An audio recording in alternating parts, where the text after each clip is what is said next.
ಎಲ್ಲರಿಗೂ ನಮಸ್ಕಾರ. ನಾನು Mangala Shivappa. Welcome to Sridevi arts. ಇಂದಿನ ಸಂಚಿಕೆಯಲ್ಲಿ ಗೌರಿ ಅಂದ್ರೆ ಮದುವೆ ಸಮಾರಂಭದಲ್ಲಿ ಗೌರಿ ಪೂಜೆಯನ್ನು ಸಾಮಾನ್ಯವಾಗಿ ಮಾಡ್ತಾರೆ.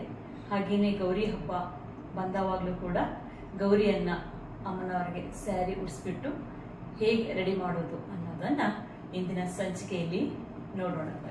ಮೊದಲು ಸ್ಯಾರಿನ 2 ಫೋಲ್ಡ್ ಮಾಡಿಕೊಂಡು ಪಿನ್ಗಳನ್ನು ಹಾಕ್ಕೊಳ್ತಾ ಹೋಗ್ತೀನಿ. ಫುಲ್ ಸ್ಯಾರಿನೂ ಪಿನ್ ಹಾಕ್ಕೊಂಡು ಬಿಡ್ತೀನಿ.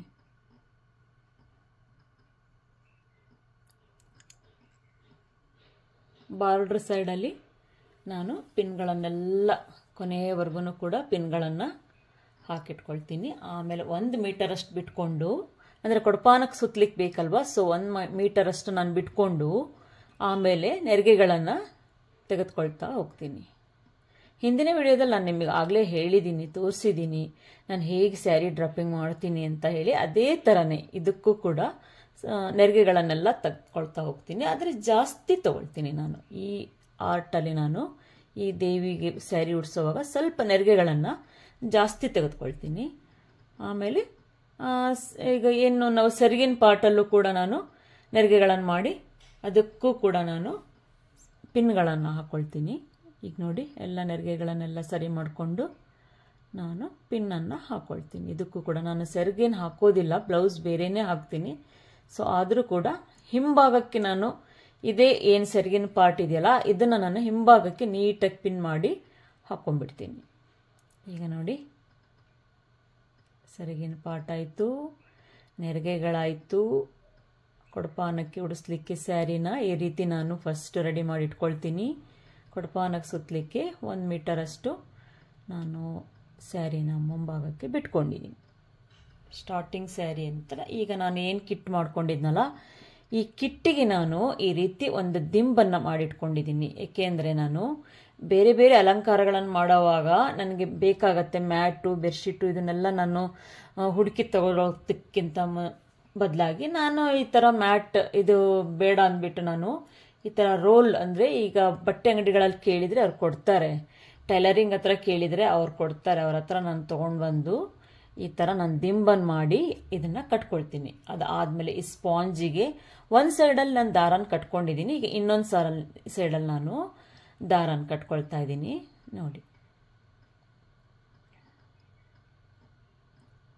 ಅದು ಒಂದು ಉದ್ದನೆಯ ದಿಂಬನ ನಾನು ಟೈಲರಿಂಗ್ ಶಾಪಲ್ಲಿ ವೇಸ್ಟ್ ಬಟ್ಟೆಗಳನ್ನು ಇಸ್ಕೊಂಡು ಬಂದು ಒಂದು ಉದ್ದನೆಯ ದಿಂಬನ್ನ ನಾನು ಆಲ್ರೆಡಿ ಮಾಡಿಟ್ಕೊಂಡಿರೋದನ್ನೇ ನಾನು ಆ ಬಿಳಿ ದಿಂಬು ಏನು ನೋಡ್ತಾ ಇದ್ದಾರಲ್ಲ, ಇದು ಅದನ್ನು ಕಟ್ಕೊಂಡು ಆದಮೇಲೆ ಈಗ ನಾನು ಸ್ಪಾಂಜನ್ನು, ಅಂದರೆ ಕುಷನ್ ಸ್ಪಾಂಜನ್ನು ನಾನು ಈ ಕೊಡಪಾನಕ್ಕೆ ಸ್ವಲ್ಪ ಹೈಟಾಗಿ ಬರಲಿ ಅಂದ್ಬಿಟ್ಟು ನಾನು ಇದನ್ನು ಕಟ್ಕೊಳ್ತಾ ಇದ್ದೀನಿ. 2 ದಿಂಬನ್ನು ಬೇಕಿದ್ರೆ ಕಟ್ಕೊಳ್ಬೋದು. ಈ ವೈಟ್ ದಿಂಬು ಏನು ನೋಡ್ತಾ ಇದ್ದೀರಲ್ಲ, ಈ ವೈಟ್ ದಿಂಬನ್ನು 2 ದಿಂಬನ್ನು ಬೇಕಿದ್ರೆ ನೀವು ಕಟ್ಕೊಳ್ಬೋದು.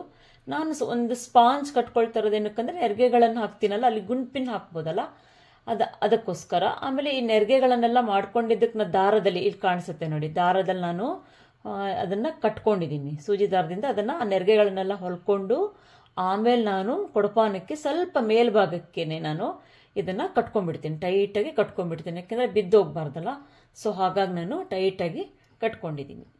ಈಗ ನೋಡಿ, ಇದು ಸ್ವಲ್ಪ ಕೊಡಪಾನಕ್ಕೆ ಸುತ್ತಲಿಕ್ಕೆ ಇದು ಸೆರಗಿನ ಪಾರ್ಟನ್ನು ಕೂಡ ನಾನು ಆಮೇಲೆ ಬ್ಯಾಕ್ ಸೈಡಲ್ಲಿ ನೀಟಾಗಿ ಪಿನ್ ಹಾಕ್ಬಿಡ್ತೀನಿ.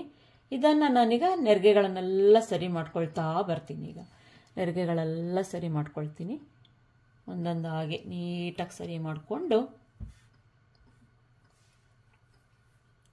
ಈ ಬುರುಡೆ ಗುಂಡ್ಪಿನ್ ಇದೆಯಲ್ಲ, ಈ ಬುರುಡೆ ಗುಂಡ್ಪಿನ್ನನ್ನು ಈ ಹಿಂಭಾಗಕ್ಕೆ ಸ್ವಲ್ಪ ಎಡಗೈಯಿಂದ ನಾವು ಸ್ಯಾರಿನ ಫಸ್ಟ್ ಒಂದು ಕೈಯಲ್ಲಿ ಎತ್ಕೊಂಡು, ಬಲಗೈಯಲ್ಲಿ ಎತ್ಕೊಂಡು ಹಿಂಭಾಗಕ್ಕೆ ನಾನು ಏನು ನೆರಿಗೆಗಳು ಮಾಡ್ಕೊಂಡಿದ್ದೀನಲ್ಲ ಅದನ್ನೆಲ್ಲ ಸರಿಸ್ಕೊಳ್ತೀನಿ. ನಾನು ಹಿಂಭಾಗಕ್ಕೆಲ್ಲ ಸರಿಸ್ಕೊಂಡು ಆದಮೇಲೆ ನೋಡಿ ನೀಟಾಗಿ ಸರಿಸ್ಕೊಳ್ತಾ ಇದ್ದೀನಿ. ಆಮೇಲೆ ಒಂದೊಂದೇ ನೆರಿಗೆಗಳನ್ನು ಹಿಡಿದು ನಾನು ಈ ಬುರುಡೆ ಗುಂಡ್ಪಿನ್ಗಳನ್ನು ಹಾಕ್ಕೊಳ್ತಾ ಹೋಗ್ತೀನಿ. ಎಲ್ಲ ನೆರಿಗೆಗಳಿಗೂ ಹಿಂದಕ್ಕೆ ಸರಿಸ್ಕೊಂಡು ನೋಡಿ, ನೀಟಾಗಿ ಕೂರುತ್ತೆ ನೋಡಿ. ನಾನು ಹಿಂದಿನ ವಿಡಿಯೋದಲ್ಲಿ ಆಲ್ರೆಡಿ ನಿಮ್ಗೆ ಹೇಳಿದ್ದೀನಿ. ಈಗ ಒಂದು ದಪ್ಪನೆ ದಾರನ, ಅದು ಮತ್ತೆ ಇನ್ನೂ ಸ್ಟಿಫಾಗಿ ಕೂರಲಿ ಅಂತ ಒಂದು ದಪ್ಪನೆ ದಾರ ನಾನು ಹಿಂಭಾಗಕ್ಕೆ ಕಟ್ಕೊಳ್ತೀನಿ. ಮತ್ತೆಲ್ಲ ನೀಟಾಗಿ ಸರಿ ಮಾಡ್ಕೊಳ್ತಾ ಹೋಗ್ತೀನಿ. ಈಗ ನೋಡಿ ನೆರಿಗೆಗಳೆಲ್ಲ ಎಷ್ಟು ನೀಟಾಗಿ ಬಂದಿದೆ. ಇದಾದಮೇಲೆ ಮತ್ತೆ ಎಲ್ಲಿ ರಿಂಕಲ್ಸ್ ಇದೆಯೋ ಅಲ್ಲಿ ಮತ್ತೆ ಗುಂಡು ಪಿನ್ನನ್ನು ಚುಚ್ಕೊಂಡು ಸರಿ ಮಾಡ್ಕೊಳ್ಬೇಕು. ಈಗ ನೋಡಿ ಸರಿ ಆಯಿತು ಅಲ್ವಾ. ಇದಾದಮೇಲೆ ನಾನು ಹಿಂದಿನ ವಿಡಿಯೋದಲ್ಲಿ ಏನು ನಿಮ್ಗೆ ಹೇಳಿದ್ನಲ್ಲ ಅದೇ ಥರನೇ ಬ್ಲೌಸನ್ನು ಹಾಕ್ಕೊಳ್ಳೋದು. ನಾನು ಇದಕ್ಕೆ ಮ್ಯಾಚಿಂಗ್ ಆಗಿರೋವಂಥ ಒಂದು ವೆಲ್ವೆಟ್ ಕಲರ್ ತೊಗೊಂಡು ಬಾರ್ಡ್ರಿಗೆ ಮ್ಯಾಚಿಂಗ್ ಬಾರ್ಡರ್ ಇದೆ ನೋಡಿ, ಅದಕ್ಕೂ ಈ ಬ್ಲೌಸಿಗೂ ಮ್ಯಾಚಿಂಗ್ ಇದೆ ನೋಡಿ. ಅದಕ್ಕೆ ನಾನು ಒಂದು ವೆಲ್ವೆಟ್ ಕ್ಲಾತನ್ನು ಕಟ್ ಮಾಡಿಕೊಂಡು ಇದನ್ನು ಬ್ಲೌಸ್ ಥರ ನಾನೀಗ ಈ ಅಮ್ಮನವ್ರಿಗೆ ಅಲಂಕಾರಕ್ಕೆ ನಾನು ಈ ರೀತಿಯಾಗಿ ಮಾಡ್ಕೊಳ್ತಾ ಇದ್ದೀನಿ. ಇದೊಂದು ರೀತಿ ನೀಟಾಗಿ ಚೆನ್ನಾಗಿ ಕಾಣಿಸುತ್ತೆ. ಅಂದರೆ ಜ್ಯುವೆಲ್ಸ್ ಎಲ್ಲ ಹಾಕಿದಾಗ ಈ ಥರ ಬ್ಲೌಸ್ ಹಾಕಿದರೆ ಎದ್ದು ಕಾಣಿಸುತ್ತೆ ಅಂತ ಹೇಳಿ ನಾನು ಸೆರ್ಗನ್ನು ಹಾಕೋದಿಲ್ಲ. ಯಾಕೆಂದರೆ ಸೆರ್ಗು ಬಾರ್ಡ್ರ್ ಬಂತು ಅಂತ ಕಾಣಿಸ್ತಂದರೆ ನಾವು ಹಾಕಿರೋ ಜ್ಯುವೆಲ್ಸ್ಗಳೇ ಕಾಣಿಸೋದಿಲ್ಲ. ಸೊ ಅದಕ್ಕೆ ನಾನೇನು ಮಾಡ್ತೀನಿ, ಈ ಥರ ಪ್ಲೈನ್ ಬ್ಲೌಸ್ ಪೀಸು ಅಥವಾ ಪ್ಲೈನ್ ವೆಲ್ವೆಟ್ ಕ್ಲಾತು ಇದನ್ನು ಹಾಕ್ತೀನಿ. ಆಮೇಲೆ ಇದರೊಳಗಡೆ ಎಂಬೋಸಿಂಗ್ ಎಫೆಕ್ಟಿಗೆ ಅದಕ್ಕೆ ನಾನು ಕಪ್ಸ್ ಹಾಕೊಂಡ್ಬಿಡ್ತೀನಿ.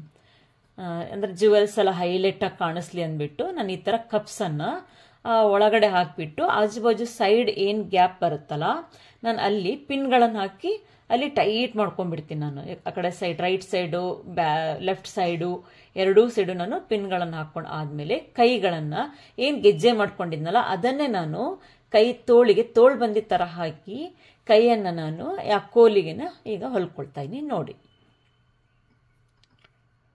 ಸ್ವಲ್ಪ ದಪ್ಪನೆ ಕಾಟನ್ ದಾರದಿಂದ ಆ್ಯಸ್ ಇಟ್ ಇಸ್ ಹಿಂದಿನ ವಿಡಿಯೋದಲ್ಲಿ ನೀವೇನು ನೋಡಿದ್ದೀರಲ್ಲ ಲಕ್ಷ್ಮಿ ಸ್ಯಾರಿ ಡ್ರಾಪಿಂಗ್ ಅದೇ ಥರನೇ ಇದನ್ನು ಕೂಡ ಮಾಡ್ಕೊಳ್ತಾ ಇದ್ದೀನಿ. ಬಟ್ ಆದರೂ ನಾನು ನಿಮ್ಗೆ ಇನ್ನೊಂದು ಸಲ ನಿಮಗೆ ಡೀಟೇಲಿಂಗ್ ಹೇಳ್ತಾ ಇದ್ದೀನಿ. ಈಗ ದಾರನ ಕಟ್ಕೊಂಡು ಟೈಟ್ ಮಾಡ್ಕೊಳ್ತೀನಿ. ಆ ತೋಳಿಗೆ ನಾನೇನು ಕಾಲಿನ ಗೆಜ್ಜೆ ಇತ್ತಲ್ಲ ನೋಡಿ ಅದನ್ನು ನಾನು ತೋಳಿಗೆ ಹಾಕಿದ್ದೀನಿ. ಎರಡೂ ತೋಳಿಗೂ ನಾನು ಹಾಕಿದ್ದೀನಿ ನೋಡಿ ಎಷ್ಟು ಚೆನ್ನಾಗಿ ಕಾಣಿಸುತ್ತೆ ಅಂತ. ಒಂಥರ ತೋಳು ಬಂದಿದ್ದ ಥರನೇ ಕಾಣಿಸುತ್ತೆ ನೋಡಿ. ಆ ಕಾಲಿನ ಗೆಜ್ಜೆ ಆ ತೋಳಿಗೆ ಹಾಕಿದ್ದೀನಿ ಎರಡೂ ತೋಳಿಗೂ. ಈಗ ಅಮ್ಮನವರಿಗೆ ಸೊಂಟದ ಇದನ್ನು ಆಭರಣವನ್ನು ಹಾಕ್ತೀನಿ. ಸೊಂಟದ ಪಟ್ಟಿಯನ್ನು ಹಾಕಿ ಆದಮೇಲೆ ಅಮ್ಮನವರಿಗೆ ಸರಗಳನ್ನು ಹಾಕ್ತೀನಿ.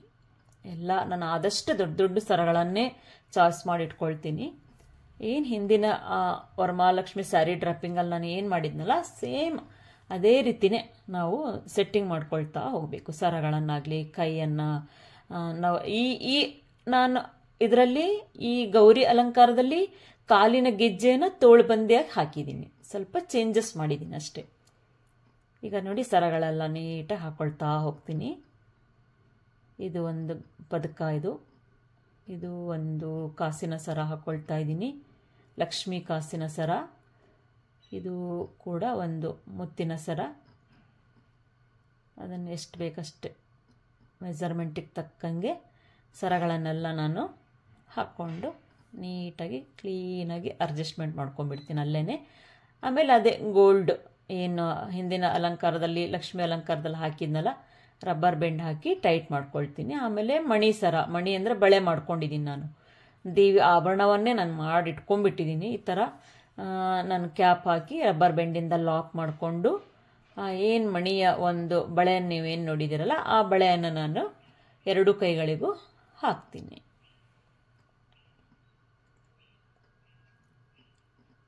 ನೀಟಾಗಿ ಕೂರಿಸ್ಕೊಳ್ತೀನಿ ಎಲ್ಲ ನೀಟಾಗಿ. ಆಯಿತು. ಈಗ ಅಮ್ಮನವರಿಗೆ ಮುಖವಾಡವನ್ನು, ಅಂದರೆ ಈಗ ಆರ್ಟಿಫಿಷಿಯಲ್ ಮುಖವಾಡ ಬೇಕಾದಷ್ಟು ಸಿಗ್ತಾ ಇದೆ ಈಗ. ಡಿಫ್ರೆಂಟ್ ಫೇಸ್ ಬರ್ತಾ ಇದೆ. ಅದರಲ್ಲಿ ನಾನು ಇದೊಂದು ಡಿಫ್ರೆಂಟ್ ಆಗಿರೋವಂಥ ಗೌರಿ ಫೇಸನ್ನು ಇದಕ್ಕೆ ನಾನೀಗ ಹಾಕ್ಕೊಂಡಿದ್ದೀನಿ. ನಾನೇನು ಪೈಪ್ ಬಿಟ್ಕೊಂಡಿದ್ದೀನಲ್ಲ ಕಿಟ್ಟಿಗೆ ಅದಕ್ಕೆ ನಾನು ಅಡ್ಜಸ್ಟ್ಮೆಂಟ್ ಮಾಡಿ ಅದೇನಿಲ್ಲ ತಂತಿಯಿಂದ ಕಟ್ಕೊಂಡು ನಾವು ರೆಡಿ ಇಟ್ಕೊಂಡ್ಬಿಟ್ರೆ ಆಯಿತು. ಅದರೊಳಗಡೆ ಪೈಪ್ ಒಳಗಡೆ ಇಳಿಸ್ಬಿಟ್ರೆ ಆಯಿತು, ಫೇಸ್ ಕುತ್ಕೊಂಡ್ಬಿಡುತ್ತೆ. ನಾನೇ ಮಾಡ್ಕೊಂಡಿರೋವಂಥ ಉಲ್ಲನ್ ಮಾಲ ಇದನ್ನು ಕೂಡ ನಾನು ಈಗ ಬ್ಯಾಕ್ ಸೈಡಲ್ಲಿ ಅಮ್ಮನವರಿಗೆ ಅಲಂಕಾರಕ್ಕೆ ಹಾಕ್ತಾ ಇದ್ದೀನಿ. ಹಾಕಿ ಆದಮೇಲೆ ನಾನು ಅಲ್ಲಲ್ಲೇ ಸ್ಟಿಚ್ ಮಾಡ್ಕೊಳ್ತೀನಿ. ನಾನು ಆವಾಗ ನೀಟಾಗಿ ಕುತ್ಕೊಳ್ಳುತ್ತೆ. ದಪ್ಪ ಹಾರ ಅಲ್ವಾ ಇದು, ಬೀಳೋದಿಲ್ಲ, ಅಲ್ಲೇ ಅದು ನೀಟಾಗಿ ಕುತ್ಕೊಳ್ಳುತ್ತೆ. ಸೊ ಹಾಗಾಗಿ ಅದೆಲ್ಲ ಆದಮೇಲೆ ಲಾಸ್ಟಿಗೆ ನಾನು ಸರಗಳಿಗೂ ನಾನು ಅಲ್ಲಲ್ಲೇ ಸ್ಟಿಚ್ ಮಾಡ್ಕೊಳ್ತೀನಿ. ಈ ಏನು ಮಾಲೆ ಹಾಕಿದ್ನಲ್ಲ ಉಲ್ಲನ್ ಮಾಲ ಅದಕ್ಕೂ ಕೂಡ ನಾನು ಅಲ್ಲಲ್ಲೇ ನಾನು ಸ್ಟಿಚ್ ಮಾಡ್ಕೊಳ್ತೀನಿ. ಕಾಟನ್ ದಾರದಿಂದ ನಾನು ಸ್ಟಿಚ್ ಮಾಡ್ಕೊಂಡಾಗ ಅದು ನೀಟಾಗಿ ಕುತ್ಕೊಳ್ಳುತ್ತೆ. ಇದಾದಮೇಲೆ ನಾನು ಏನು ಆರ್ಟಿಫಿಷಿಯಲ್ ಲೋಟಸ್ ಇದೆಯಲ್ಲ ಆ ಭುಜದ ಹತ್ರ ಕ್ಲೀನಾಗಿ ಕಾಣಿಸ್ಲಿ, ಅದು ಕವರ್ ಆಗಲಿ ಅಂದ್ಬಿಟ್ಟು ನಾನು ಆಜು ಬಾಜು ಗುಂಡ್ ಪಿನ್ ಹಾಕಿಬಿಟ್ಟು ಬುರುಡೆ ಗುಂಡ್ ಪಿನ್ನಿಂದ ನಾನು ಏನು ಆರ್ಟಿಫಿಷಿಯಲ್ ಲೋಟಸ್ ಇದೆಯಲ್ಲ ಅದನ್ನು ನಾನು ಅಲ್ಲಲ್ಲೇ ನೋಡಿ ಅಲ್ಲಲ್ಲೇ ಹಾಕ್ಕೊಳ್ತಾ ಇದ್ದೀನಿ ನೋಡಿ, ಗುಂಡ್ ಪಿನ್ ಹಾಕ್ಕೊಳ್ತಾ ಇದ್ದೀನಿ ನೋಡಿ. ಅಲ್ಲಲ್ಲೇ ಹಾಕ್ಕೊಳ್ಳಿ, ಅಲ್ಲೇ ಗಟ್ಟಿಯಾಗಿ ಕುತ್ಕೊಂಡ್ಬಿಡುತ್ತೆ. ಒಂದು 2-3 ಗುಂಪಿನ ಹಾಕಿ ಸೇಫ್ಟಿ ಮಾಡ್ಕೊಳ್ತೀನಿ ನಾನು ಈ ಥರ. ಈಗ ನೋಡಿ ಆಯ್ತಲ್ವಾ, ಗುಂಪಿನ ಹಾಕ್ಕೊಂಡೆ, ರೆಡಿ ಆಯಿತು. ಮಹಾಗೌರಿಯಾಗಿ ಅಮ್ಮನವರು ರೆಡಿಯಾಗಿದ್ದಾರೆ.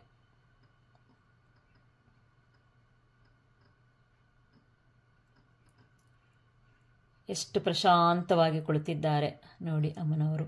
ಮಹಾಗೌರಿಯವರು ಈಗ ಅಮ್ಮನವರು ಮದುವೆ ಕಾರ್ಯಕ್ರಮಕ್ಕೆ ಹೋಗ್ತಾ ಇದ್ದಾರೆ. ಎಷ್ಟು ಸುಂದರವಾದ ಗೌರಿ ರೆಡಿ ಆಯಿತು ನೋಡಿ. ಇದು ನಮ್ಮ ಫಸ್ಟ್ ಎಕ್ಸ್ಪೀರಿಯನ್ಸ್. ಆಕ್ಚುಲಿ ನಾವು ಫಸ್ಟ್ ಟೈಮ್ ಬಂದಿರೋದಿಲ್ಲಿ, ಬಟ್ ಒಂದ್ಸರ್ತಿ ನೋಡಿದ ತಕ್ಷಣ ತುಂಬಾನೇ ಅಟ್ರಾಕ್ಟಿವ್ ಅನಿಸ್ತು. ನೋಡಿದ ತಕ್ಷಣನೇ ವಾವ್ ಅನ್ಸಂಗ್ ಇರ್ಬೇಕಂತ ನಾವು ಎಕ್ಸ್ಪೆಕ್ಟ್ ಮಾಡ್ತೀವಿ. ಈ ಮೂರ್ತಿ ಕೂಡ ಅದೇ ರೀತಿ ಆಗಿದೆ. ಅದೇ ಖುಷಿಯಿಂದ ನಾವು ಇವಾಗ ಮನೆ ತಗೊಂಡು ಹೋಗ್ತಾ ಇದೀವಿ. So thank you so much madam.